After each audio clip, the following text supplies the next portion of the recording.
Thank you, Congressman Rogers. It is an honor to be with you. Today, we come together to address an issue that is close to all of our hearts, saving Americans from the disease of opioid addiction. Before I begin, I want to thank members of law enforcement for all they do to protect us each day.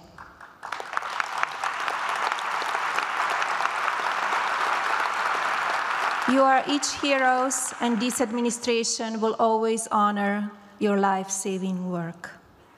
In my role as First Lady, much of my focus has been on addressing the terrible toll the opioid epidemic is having on our children and young mothers.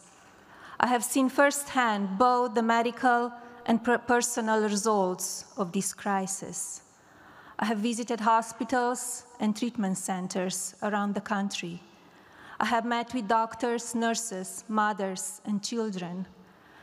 We will continue to raise awareness of the dangers of opioids to unborn babies. We are also committed to supporting more treatment facilities that help both mothers and babies recover and replace the bond of addiction with the bond of love between a mother and her child. Last year, I was grateful for the opportunity to send a video message to the children who attended Operation Unite's incredible summer camp. As I told them, I have launched an initiative to encourage young Americans to be best. One of the 3 pillars of this initiative is addressing the opioid epidemic. I'm proud of this administration's historic actions to combat this crisis. Together, we are making real progress to help people recover, to support families, and to heal our nation. My husband is here today because he cares deeply about what you are doing to help the millions of Americans affected by the opioid epidemic. This afternoon, he has an important message to share. Ladies and gentlemen, it is now my pleasure to introduce the President of the United States, Donald J. Trump.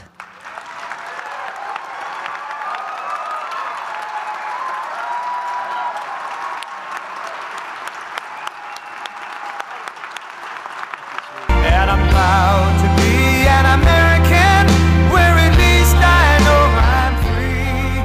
And I won't forget the men who died, who gave that right to me. And I'd gladly stand up next to you and defend her still today.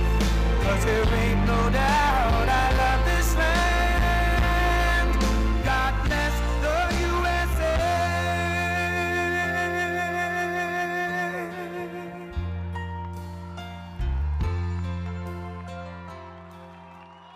We love that song. But let's get going, right? I want to thank you all, and I want to thank especially Melania. She works so hard. And those moving words, even though it is from your wife, so she's maybe a little bit prejudiced in that way, but I will say that she is a hard worker and has a profound commitment to building a drug-free future for America's children. We're going to do it, too. We're going to do it. Made a lot of progress. Today, I'm honored to join the thousands of leaders, that's what you are, leaders from across the country, for the 2019 Prescription Drug Abuse and Heroin Summit. Very important.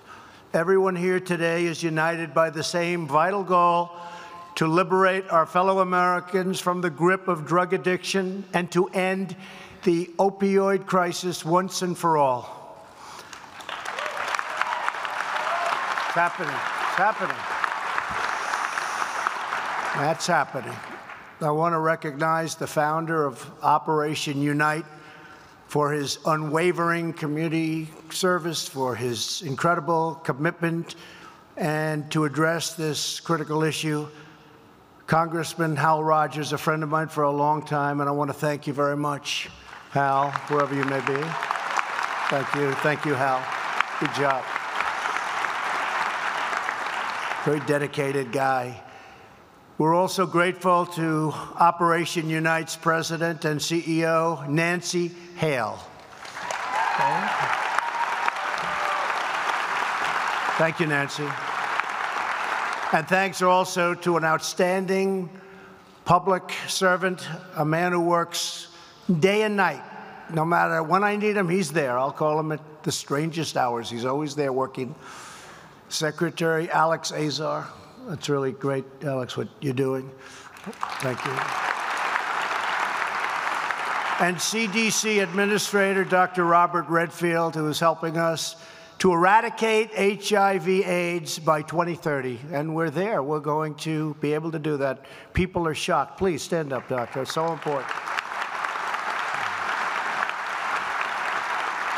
I said that recently in a speech. We will eradicate AIDS by 2030. We've made such incredible progress, and they didn't know what I was talking about. They couldn't believe it. They came up to me after the speech, Doctor. They said, "Do you mean that?" That's right. We're going to have it eradicated by 2030. Thank you very much, Doctor. Very important. Also with us is the Lieutenant Governor of this great state, a friend of mine and a man who has worked so hard with Brian.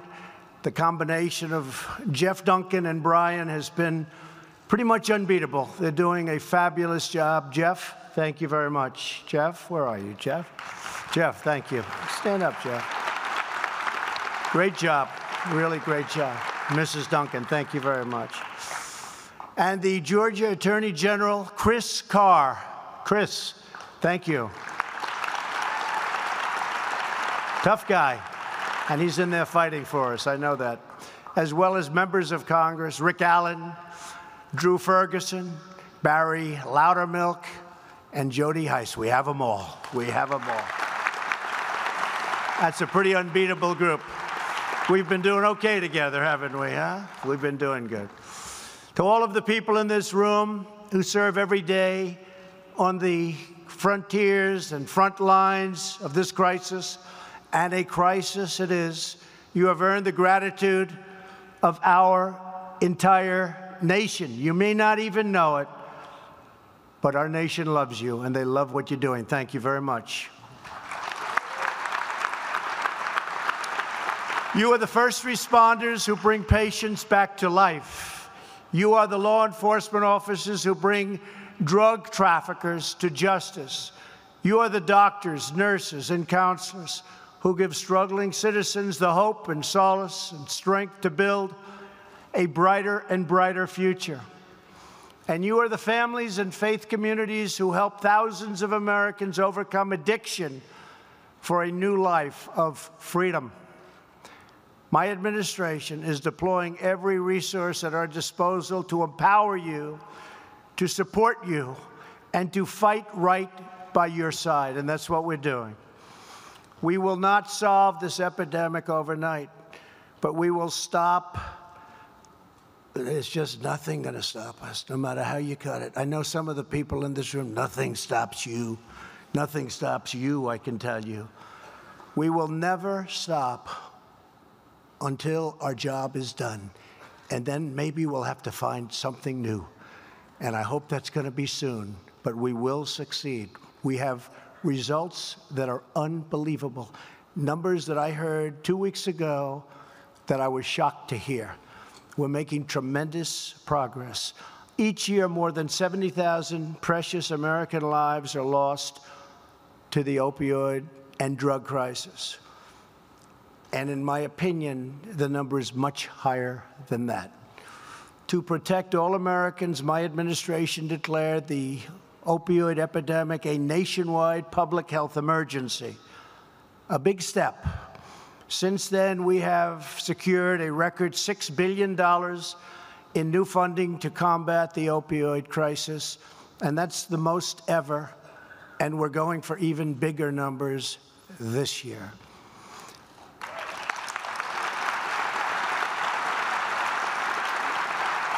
Last year, we provided $90 million to prevent youth substance abuse, and I signed the Support for Patients and Communities Act, the largest ever legislative effort to combat a single drug crisis in our nation's history. It's the largest ever.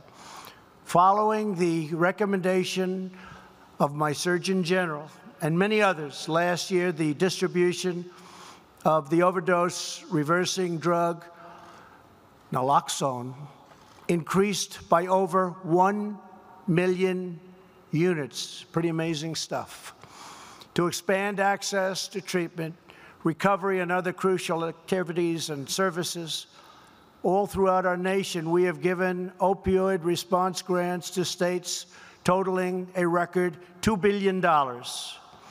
We are now allowing states to use Medicaid funds to pay for residential treatment facilities, and they're being built all over the country. In my first year in office, the number of patients receiving medication-assisted treatment at community health centers increased by 64%. No other president did that. No other president. We have no choice. We have no choice. We passed the CRIB Act to expand treatment for mothers and their babies who are born physically dependent on opioids. For our nation's veterans, we are improving pain management with over 43,000 fewer veterans on opioids since January 2017. Think of that, 43,000. 23,000. And by the way, for the veterans, 45 years they've been trying to get it. As you know, just recently I signed Veterans Choice, where a veteran can go, and if the wait is going to be days or weeks or months, which it used to be, they go out and see a private doctor. Take immediate care. We pay for it, we take care of it. And it's been an incredible, it's new, and it's been incredible, the difference it's made. And just months ago, I signed bipartisan criminal justice reform into law. Among other critical changes, the First Step Act provides addiction treatment to Americans in prison. And I'm pleased to report that in just 4 months, more than 16,000 inmates are participating in new drug treatment.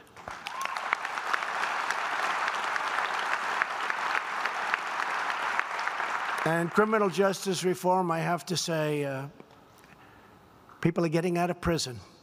And since our founding, they were having an impossible time getting a job. But because our economy is doing so well, perhaps the best it's ever been in our history, best unemployment numbers in history, best everything. Because of this, prisoners getting out are signing in, they're getting jobs, and I can tell you that those employers, because I speak to a lot of them, are thrilled. They had no idea. I'm so proud of that. So the great economy has made it much easier. They get out, and then they have to prove themselves. They never got a chance to prove themselves. Now they prove themselves, and they are doing a spectacular job. Not all of them, but there's nothing all about any of us. But they are doing a spectacular job. So I want to thank all of you, and I want to thank Congressman. I want to thank you for helping me with that, because you were very instrumental. Thank you very much. Thank you. The Department of Labor is expanding federal efforts to help recovering Americans find a great job in our soaring economy. As a result of our historic economic boom, also, we are lifting up all Americans from all walks of life, including those who have endured the pain of addiction. They're getting a second and third, and in some cases, a fourth chance. And they're making it. They're making it. And they really have something to live for. Some of them say, we love getting up in the morning, we love going to work, we love our job. And if they don't like the job because of what's happened, it's a miracle. All over the world, they're talking about what's happened with our economy. If they don't like their job, they have choice also, like the vets. They have choice. It's choice of going out and finding a different job that they like better. Big impact. Last year, a record 73% of the new jobs went to people who were out of the workforce and are now coming back to work for the first time in many years.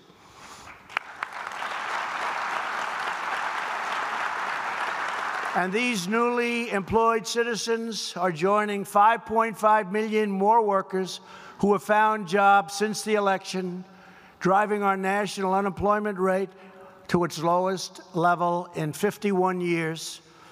And as you know, and you've heard me say it, African-American unemployment lowest in the history of our country. Asian-American unemployment lowest in the history of our country. Hispanic-American unemployment lowest in the history of our country. People that graduate without a high school diploma, it's a big group, lowest in the history of our country. Women, sorry, lowest in 61 years. But we'll soon have the record. We will soon have the record. We're going to have that record, too. We're all Americans. We are all one family, and we know that we are the strongest when no one is left behind. My administration is committed to ensuring that every citizen can live with dignity and purpose and proudly pursue the American dream. Critical to this effort is my administration's strong support for faith-based initiatives.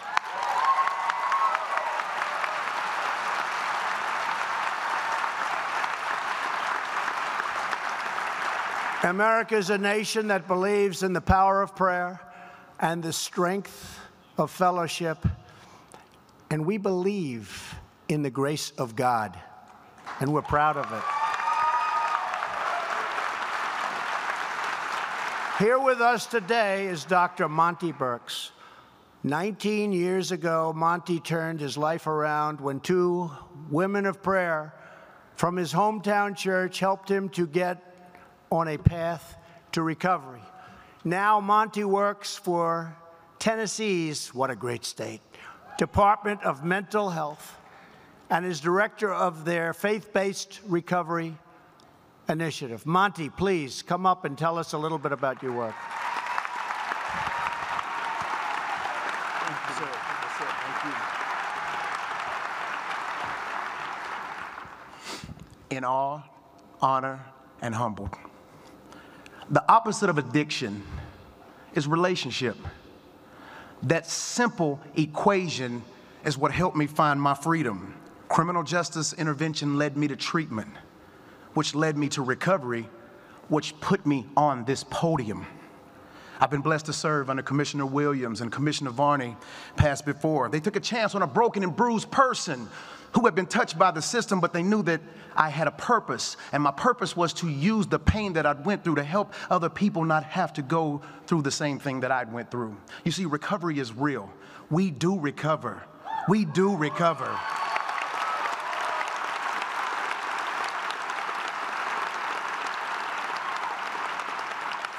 To me, the paradigm shifts with the faith community. Our Governor, Bill Lee, supports the faith-based community being the catalyst to change, to control the narrative, to explain how people in recovery can come back and be fruitful and change the paradigm themselves in their own communities. Employers trust the faith community. We go back to work, not just for a job, but for a career, so we can go back and lead as peers, so those who were behind us crying in the wilderness will have a second chance to stand before a podium like this and tell you that, yes, recovery is real. We do recover. Secretary Azar, I want to thank you for your work with HHS and the Office of Faith-Based with Shannon Royce and Heidi, and they spread the word and the message about faith-based recovery and treatment across the state. Today, this is my pulpit, and I have to say this. Someone in a program hears me right now and says, I can because you did. I can because he did. That's right. Yes, you can. Look in the mirror. There is your miracle. I want to thank you, Mr. President, for allowing me this space to stand beside you. I want to thank God for you and the First Lady and your support of the recovery community. Thank you. God bless you. Thank you. Thank you. My son is a military man. We love you.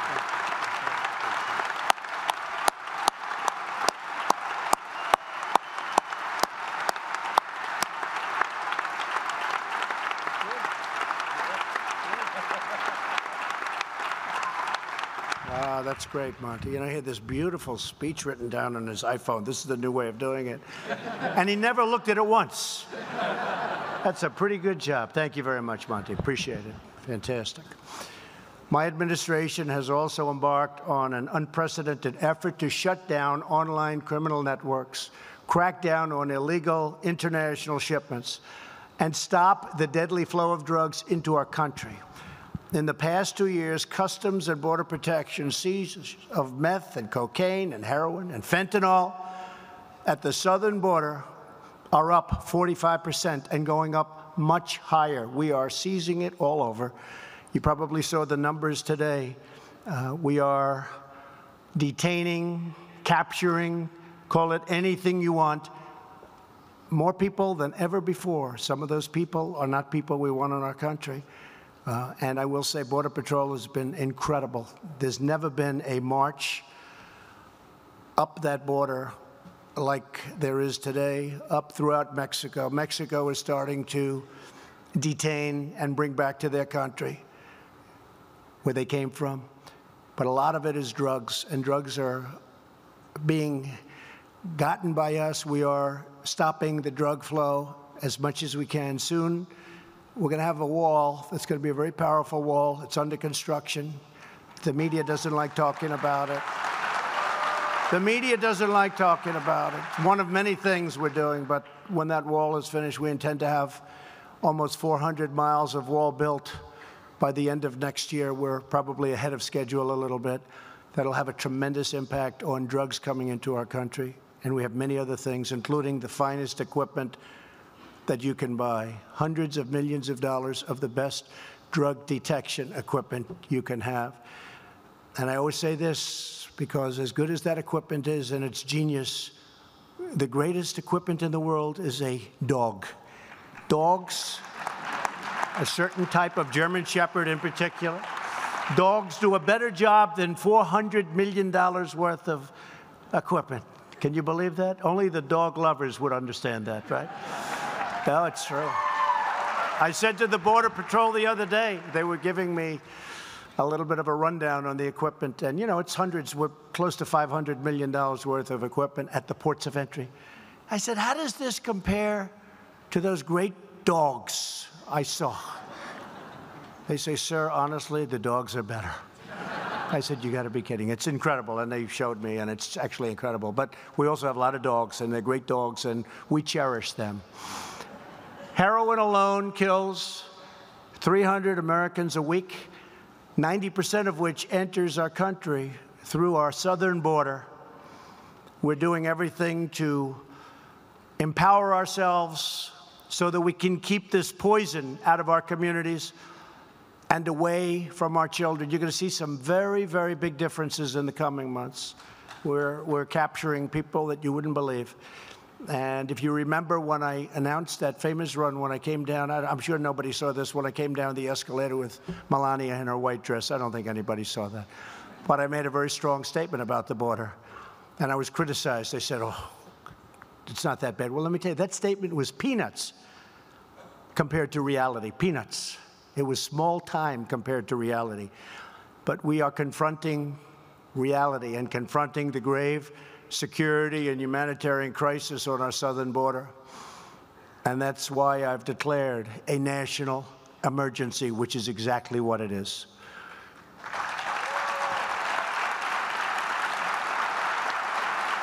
And we've secured historic funding to strengthen border security, including the equipment, including the wall, including more Border Patrol agents, including many other things that you don't even have to know about and some you don't want to know about. Congress must also act to fix, however, our horrible, obsolete, weak, pathetic immigration laws. We could solve the entire problem. I say 45 minutes, but it could go a lot quicker than that. Let's bring it down to 15 minutes. If the Democrats would agree to do certain basic common sense things with respect to our laws. And I do think that there's pressure being put on them, and I think that some of them really do want to do the right thing. I've spoken to some recently, and you might be surprised at what's going to happen. But they see what's going on at the border. It's very easy to see. And they're seeing the drugs, and they're seeing the human trafficking. The human trafficking it's like never before in our history. And this is a world problem, and it's happening all over the world. But for us, it's through the southern border. Today, we're grateful to be joined by Virginia State Police Senior Special Agent Tom Murphy, who has been chasing down drug traffickers for decades. In recent years, he has seen a surge of cheap heroin being trafficked from Mexico, which is now being laced with ultra-lethal fentanyl. Tragically, a year and a half ago, Special Agent Murphy's own son died from an overdose of this kind of deadly drug, and it is deadly. Special Agent Murphy, America's heart breaks for you and for all of the families that have suffered so needlessly. No other family should have to experience the pain and the sorrow that you've endured. Would you please come up to say a few words? Please, Special Agent. Thank you.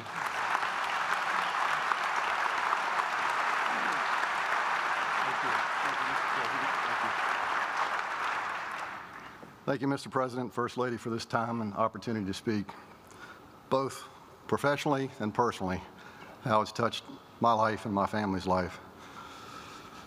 I worked for the State Police of Virginia for 31 years, assigned to our Narcotics Division, Drug Enforcement Section for 23 of those 31 years. I sat in your seat 4 years ago at this same conference. While I was here 4 years ago, my son, Jason, was battling drug addiction. His story is one that's all too common today.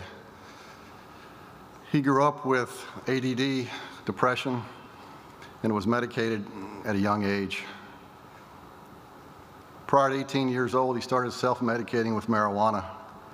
He knew at 18 years old he had to move out of the house because Dad is dead and Dad's a police officer, and he can't do that at home. On his 18th birthday, on the day he turned 18, he moved out of our home. He would later tell me it's the worst decision he's ever made in his life. When he did so, about a year or two later, he had a work-related injury where he severed 4 fingers from his hand. He was introduced to opioids, which was my greatest fear.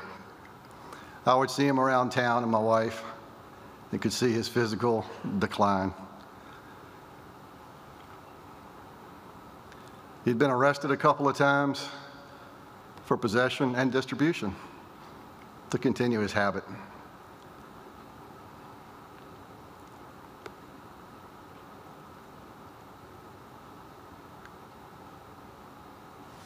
"12 days before Christmas, December 13th, 2017, 12 days before Christmas, he passed away of a heroin and fentanyl overdose. People talk about stigma associated with opioids, heroin, drugs. There is a stigma, and the stigma needs to stop.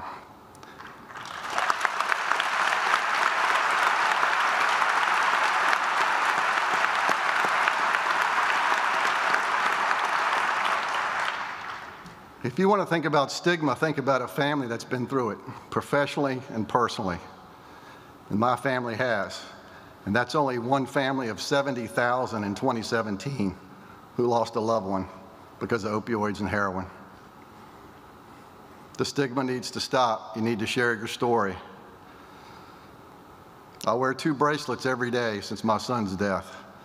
On my right wrist is a purple bracelet to honor those who have fallen for drug overdose, has his name on it, and date of birth and date of death. On my left wrist, I have 2, thin blue line. And I've got another one that simply states, every overdose is someone's child. Don't judge, educate.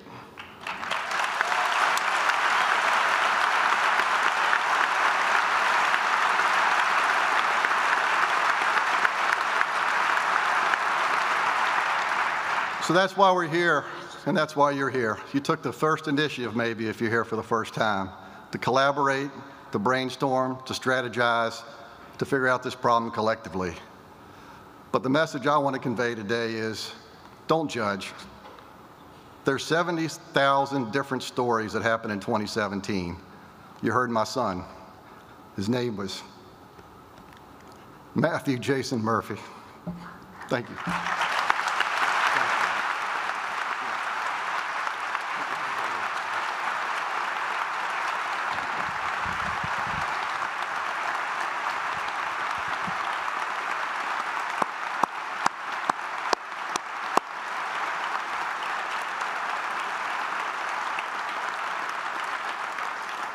And I think I can say with surety that your son, your boy, is looking down right now at you, and he's very proud of his father. Very, very proud. Thank you.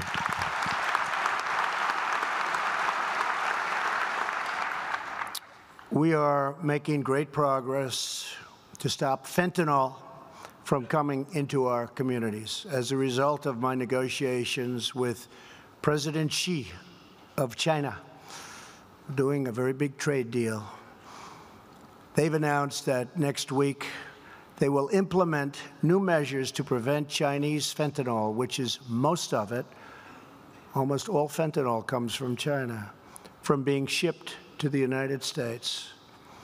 And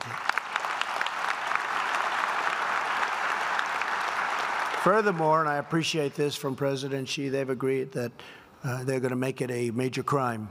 It's not a crime now. It's down as an industrial drug. And they're going to make it a crime. And they're going to charge people with the highest level of crime. And in China, unlike in our country, the highest level of crime is very, very high.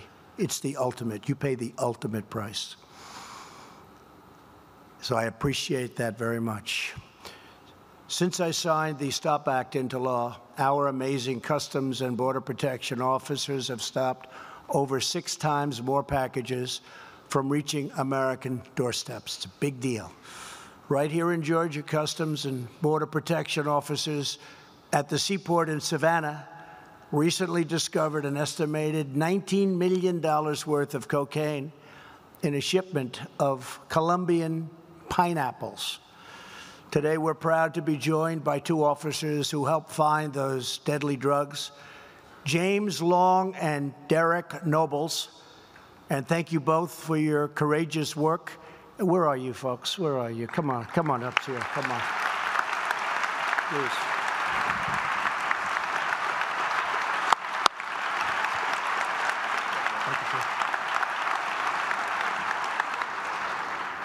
Well, thank you, Mr. President. Thank you all for having us here, first of all.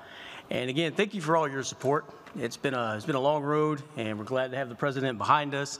We're glad to have you all behind us on the law enforcement side and the community itself, because you all are our biggest help with finding this. It's like finding a needle in the haystack on most days. But again, thank you all every day for your support. Thank you. Thank you. Thank you, sir. You want to say something? I'm good. Thank you, sir. Did a good job. Thank you both very much. Great job. So many incredible people that I've met doing exactly what you're doing. To all of the Customs and Border Protection officers, DEA agents, and state and local law enforcement that are here today, we love you, we support you, and we are with you all the way, all the way.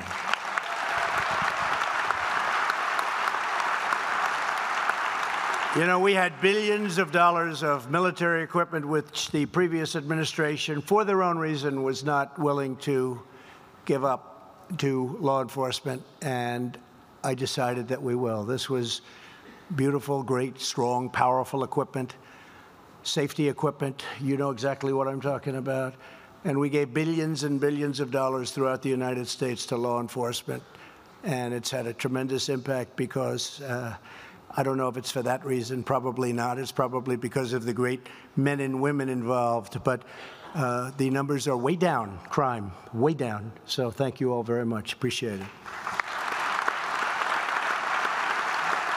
My administration is also taking aggressive action to reduce the oversupply of highly addictive prescription drugs. The Department of Justice has prosecuted more than 3,000 defendants in cases involving opioids. And earlier this week, the United States filed criminal charges against the 6th largest drug wholesaler for illicit distribution of opioids. Because we are holding Big Pharma accountable. They should be accountable.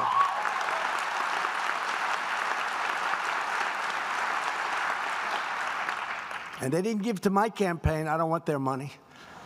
They gave to a lot of other campaigns. That's a problem. But we are holding them. I couldn't care less.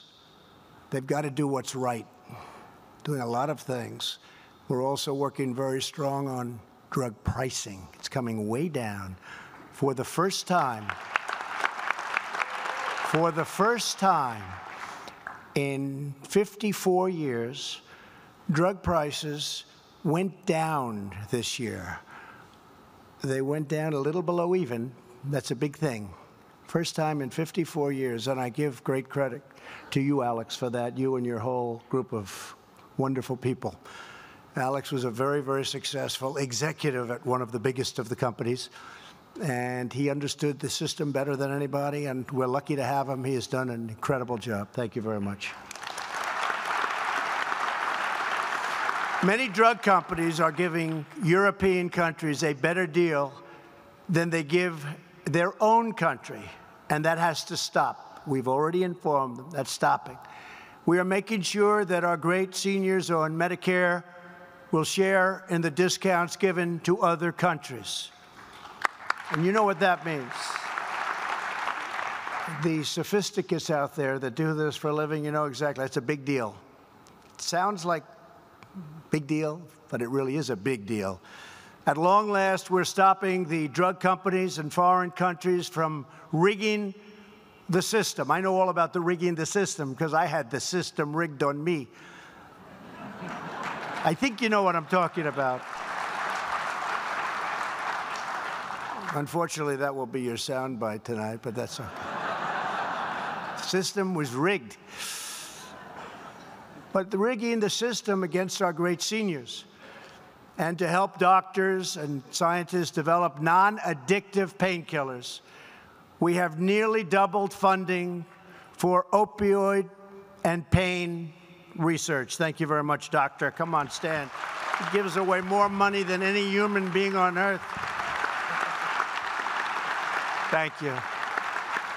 Great. Such an important, if we can find that answer, that's going to be a big, it's going to solve most of the problem, I suspect. How close are we? Oh, he's saying, okay. You'll get it. You'll get it. 1 year ago, we pledged to cut nationwide opioid prescriptions by 1/3. Already during my time in office, we have reduced the total amount of opioid prescribed by 34%. That's a pretty amazing number. Pretty amazing. And I'm glad to report today that drug overdose deaths are down in the various states that we polled and checked, the ones hardest hit by the opioid crisis: New Hampshire, West Virginia, Iowa, Pennsylvania, and Ohio. And they're very steeply down in 3 of those cases. An amazing achievement. When I campaigned in those states, that was the biggest thing. And nobody would think it. Unless you're really involved, nobody would think it.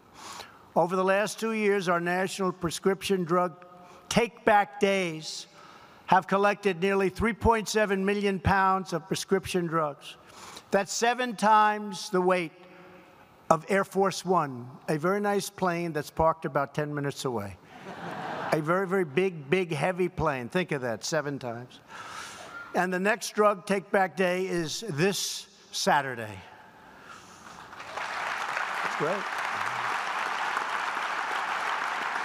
And finally, we know one of the most important steps to ending the opioid crisis is to prevent young people from ever using drugs in the first place.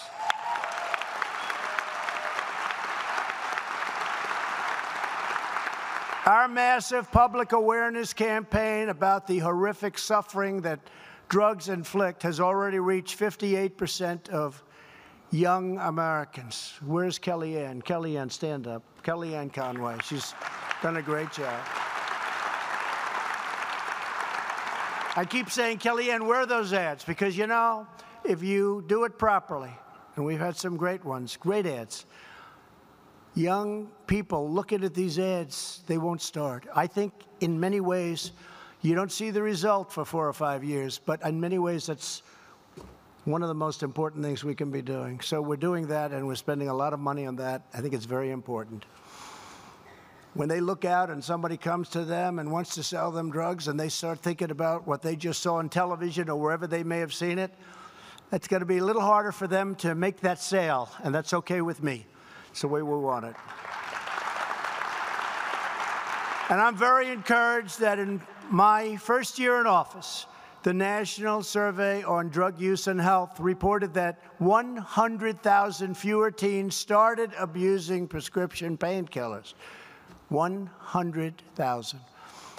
Here with us today is Alex Elswick and his mom, wonderful mom, Shelley. As a young adult, Alex overcame addiction and is now with his mom. They founded an organization to help families in crisis. Alex and Shelley, would you please come up and share your story? Thank you. Please. Thank you very much. Well, good afternoon. Go Cats. My name is Alex Elswick, and I'm a person in long-term recovery.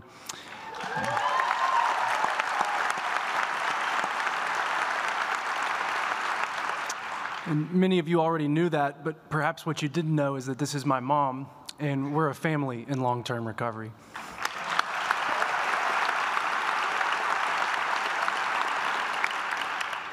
And I could tell you all about how my addiction was Groundhog Day in hell, lived over and over and over again, but we've heard enough of death and destruction for a few years now. I'd rather tell you how grateful I am to be here and how grateful I am that I get to work every day alongside my mom and my friend, Amanda Fallon Bennett, doing the work with Voices of Hope to help people in recovery stay in recovery. And I'd like to use this time to say a big thank you to every single individual in this room who works tirelessly every day to improve the lives of people like me. Because Monty said it best, we do recover, and we recover together. So thank you all for being Voices of Hope.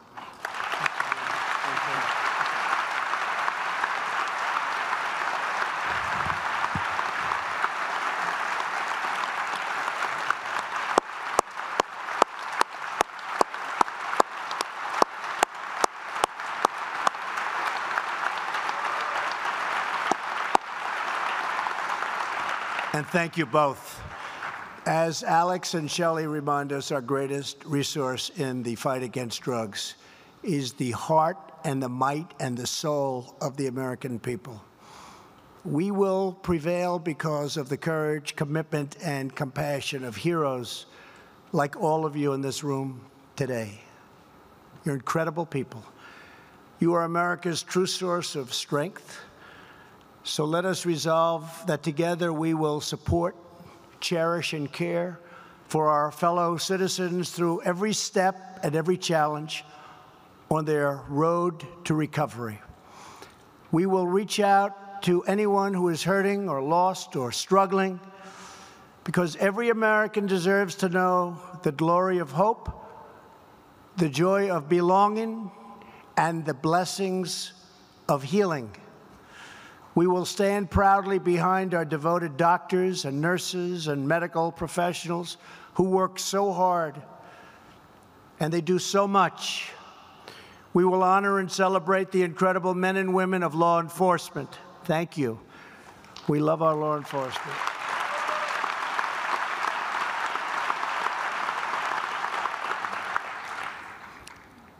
I don't know if you know it, but over the last 2.5 years, law enforcement has become hot. They're having a little problem, right? But they're hot. People are loving their law enforcement more than ever before because we respect you. At the highest level, we respect you. And the job you do is incredible and dangerous, but it's incredible. We will strive to give every child a loving home and every home a thriving future. We will renew the bonds of family and faith that link us together as citizens, as patriots and as Americans. We will not let up, we will not give in, and we will never, ever give up on saving American lives. We will end this terrible menace. We will smash the grip of addiction. We will make our cities safe, our communities strong, and our future brighter than ever before.